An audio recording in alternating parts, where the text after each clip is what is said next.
Assalamualaikum warahmatullahi wabarakatuh. Selamat datang kembali di channel Smart Media. Kali ini kita akan membahas mata pelajaran bahasa Indonesia, yaitu tentang buku fiksi dan non-fiksi untuk kelas 8 SMP dan MTS.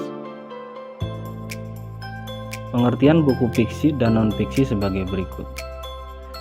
Buku fiksi adalah buku tentang karangan atau cerita yang dibuat berdasarkan imajinasi pengarang dengan tujuan menghibur ataupun kesenangan. Walaupun ada buku fiksi yang berdasarkan peristiwa nyata dan sejarah, tetapi penulis biasanya membuat karakter atau dialog imajiner. Contoh buku fiksi adalah dongeng, cerpen, novel, drama, dan sebagainya. Buku non-fiksi adalah buku yang berisi fakta atau hal-hal yang benar terjadi dengan tujuan memberikan sejumlah informasi ataupun pengetahuan. Contoh buku non-fiksi adalah buku pelajaran, biografi, autobiografi, kumpulan jurnal, dan sebagainya.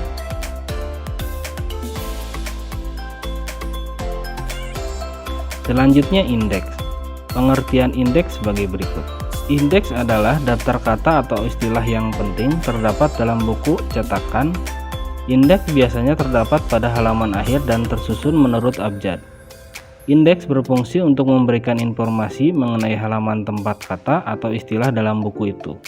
Berikut adalah contoh indeks. 1. Amanat 3,7 2. Dialog 15 strip 20 3. Latar 7,10,24 strip 27. Berdasarkan indeks di atas, dapat dijelaskan bahwa istilah amanat terdapat di halaman 3 dan 7. Kemudian istilah dialog berada di halaman 15 sampai dengan halaman 20. Dan istilah latar berada di halaman 7, 10, serta halaman 24 sampai dengan halaman 27.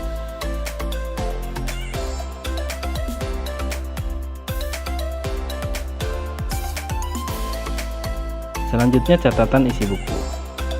Berikut adalah teknik mencatat informasi dalam buku.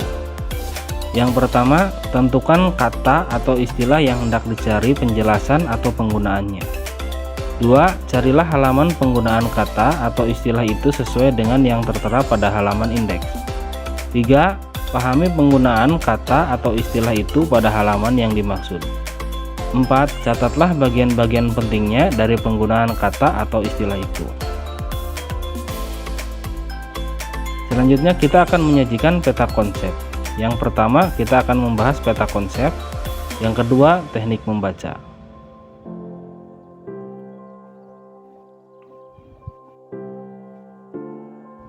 Kita awali dengan peta konsep. Peta konsep adalah suatu bagian skematis atau ilustrasi grafis untuk mewakili hubungan yang bermakna antara satu konsep dengan konsep lainnya sehingga menjelaskan suatu pengertian konseptual seseorang dalam suatu rangkaian pernyataan.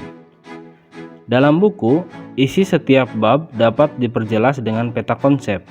Satu bab disajikan dalam satu bagian sehingga sistematikanya bisa lebih terperinci dan hubungan antar bagian pun lebih mudah dipahami. Peta konsep contohnya seperti apresiasi sastra. Apresiasi sastra ini dimulai dengan pengertian sastra, karakteristik sastra, manfaat, dan jenis-jenis sastra. Dalam peta konsep tersebut membuat bagan sistematis yang mengilustrasikan suatu hubungan yang bermakna antara satu konsep satu dengan yang lainnya. Buku-buku cerita seperti cerpen dan novel akan lebih mudah dipahami apabila disajikan dalam bentuk bagan alur. Pada setiap bagian kemudian diisi dengan catatan-catatan ringkas. Bagan alurnya seperti diawali dengan pengenalan cerita, selanjutnya penanggalan peristiwa, kemudian terjadinya konflik, selanjutnya penyelesaian konflik, dan diakhiri dengan penutupan cerita.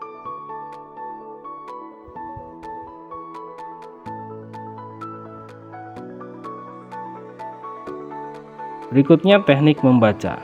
Proses membaca cepat dapat dilakukan dalam berbagai teknik. Pemilihan teknik membaca tergantung pada jenis bacaannya. Bentuk zigzag digunakan untuk teks yang sulit, bentuk spiral untuk teks yang agak sulit, dan diagonal ataupun vertikal untuk teks yang mudah, misalnya membaca kamus ataupun surat kabar, dan teknik fiksasi untuk meningkatkan kecepatan membaca. Selanjutnya kita akan menelah unsur-unsur. Yang pertama, ungkapan. Kedua, diksi.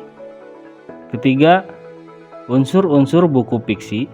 Dan keempat, frasa.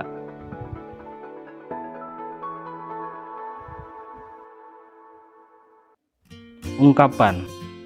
Ungkapan adalah kelompok kata atau gabungan kata yang menyatakan makna khusus atau makna kiasan yang dibentuknya biasanya berupa makna baru yang tidak berkaitan dengan kata pembentuk dasarnya.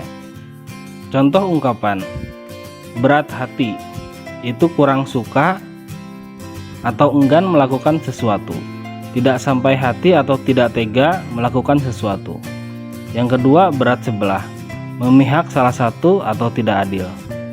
Besar kepala, sombong, bengal, sukar dinasihati atau keras kepala. Keempat, besar mulut, suka membual, suka menyombong dengan perkataannya. Kelima, tangan kanan, yaitu adalah orang kepercayaan atau pembantu utama. 6. Kaki tangan, orang kepercayaan, yaitu orang yang diperalat untuk membantu. 7. Panjang tangan, yaitu orang yang suka mencuri. 8. Mata-mata, agen rahasia atau orang yang ditugasi menyelidiki diam-diam. 9. Mata keranjang, tidak setia, selalu birahi melihat lawan jenis. 10. Mata hati atau perasaan yang dalam.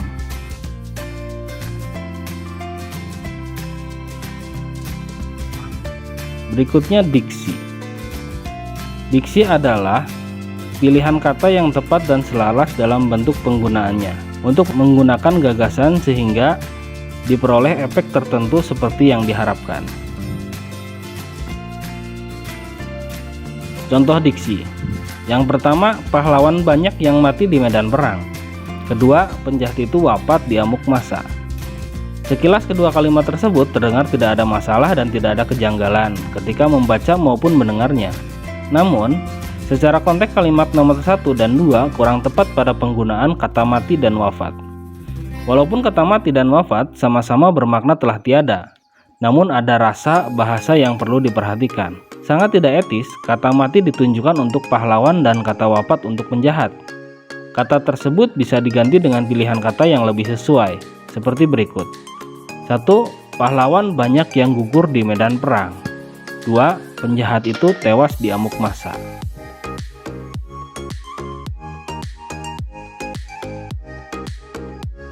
Berikutnya unsur-unsur buku fiksi. Unsur intrinsik merupakan unsur dari buku fiksi. Unsur intrinsik adalah unsur pembentuk kata dari dalam. Unsur-unsur intrinsik yang terdapat dalam buku fiksi diantaranya: 1. Tema, yaitu ide pokok atau inti cerita. Yang kedua, tokoh pemeran dalam cerita, terdiri atas tokoh protagonis, antagonis, protagonis, dan figuran. Ketiga, penokohan, sifat atau karakter maupun watak yang dimiliki tokoh. 4. Latar, tempat, waktu, suasana dalam cerita. 5.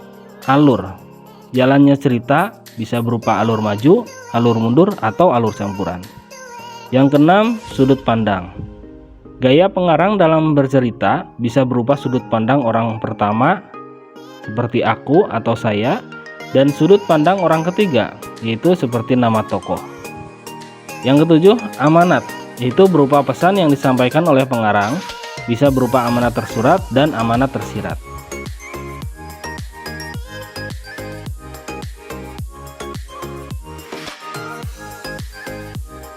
Selanjutnya kita akan membahas frasa. Frasa adalah gabungan dua buah kata atau lebih yang bersifat non-predikatif, yaitu tidak berkaitan dengan predikat. Misalnya seperti gunung tinggi, kambing hitam. Frasa mempunyai dua fungsi berbeda, yaitu fungsi menerangkan, yaitu M, dan fungsi diterangkan, yaitu D. Fungsi menerangkan atau M merupakan fungsi pelengkap atau penjelas dari fungsi yang diterangkan. Sementara itu, fungsi diterangkan D merupakan inti dari sebuah prasa. Contoh prasanya yang pertama, buku tebal. Buku itu adalah D, yaitu inti. M-nya adalah tebal, yaitu sebagai menerangkan atau sebagai penjelas. Kedua, baju baru. Bajunya adalah inti. Barunya merupakan penjelas. Tiga, seorang pegawai. Seorang merupakan penjelas dan pegawai merupakan inti. Seekor ikan. M-nya itu adalah sebagai penjelas dan D, ikannya adalah sebagai intinya.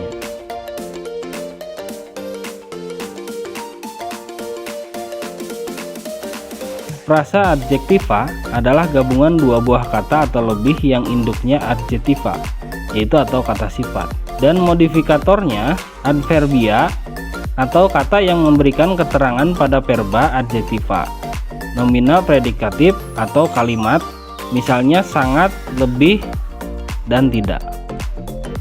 Contoh frasa adjektiva: sunyi senyap, halus sekali, begitu kusam, tidak halus, sangat pandai, tidak lama, mudah sekali, putih bersih, hitam legam, panjang lebar, hiruk pikuk, polos murni, sangat bangga, rasa cinta.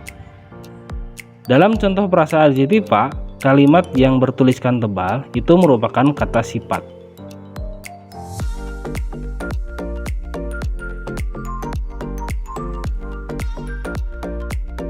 Menyajikan hasil bacaan. Yang pertama, daya tarik bacaan. Yang kedua, berdiskusi tentang isi buku.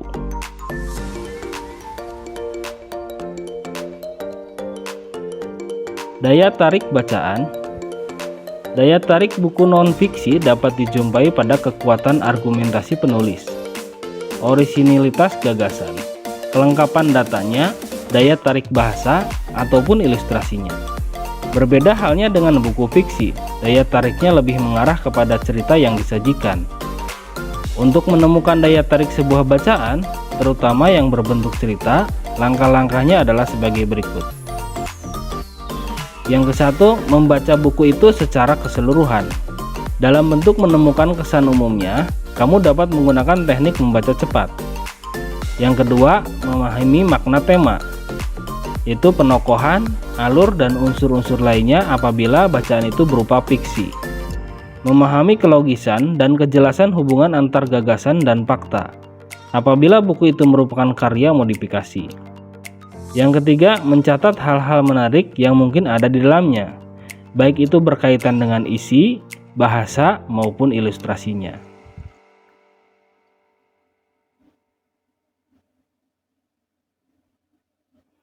Berdiskusi tentang isi buku. Secara umum, tujuan utama diskusi adalah memecahkan suatu masalah. Buku atau bahan bacaan merupakan sumber yang baik dijadikan sebuah masalah dalam diskusi, termasuk solusi-solusi pemecahannya. Dari berbagai bahan bacaan, kita dapat menyerap berbagai informasi dan pelajaran yang bisa didiskusikan. Dengan membaca, kita dapat mengumpulkan berbagai informasi dan pengetahuan sebanyak-banyaknya. Kita pun dapat menemukan solusi yang begitu melimpah, termasuk berbagai pendapat ahli pun dapat kita temukan sebagai bagian penting untuk menguatkan argumen kita terhadap suatu persoalan saat sedang berdiskusi.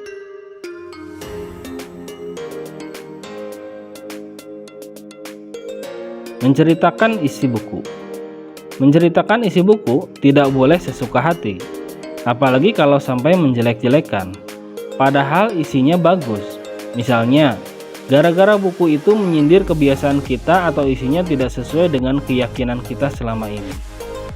Gara-gara buku itu ditulis oleh orang yang tidak kita sukai, lalu kita katakan sesuatu yang tidak benar.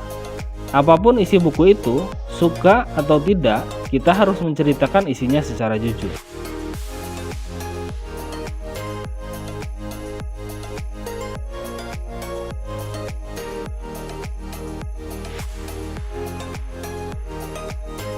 Sekian video kali ini pada pembelajaran buku fiksi dan non-fiksi. Terima kasih telah menonton video ini. Jangan lupa subscribe, like, and comment.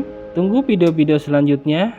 Semoga video ini bermanfaat. Wassalamualaikum warahmatullahi wabarakatuh.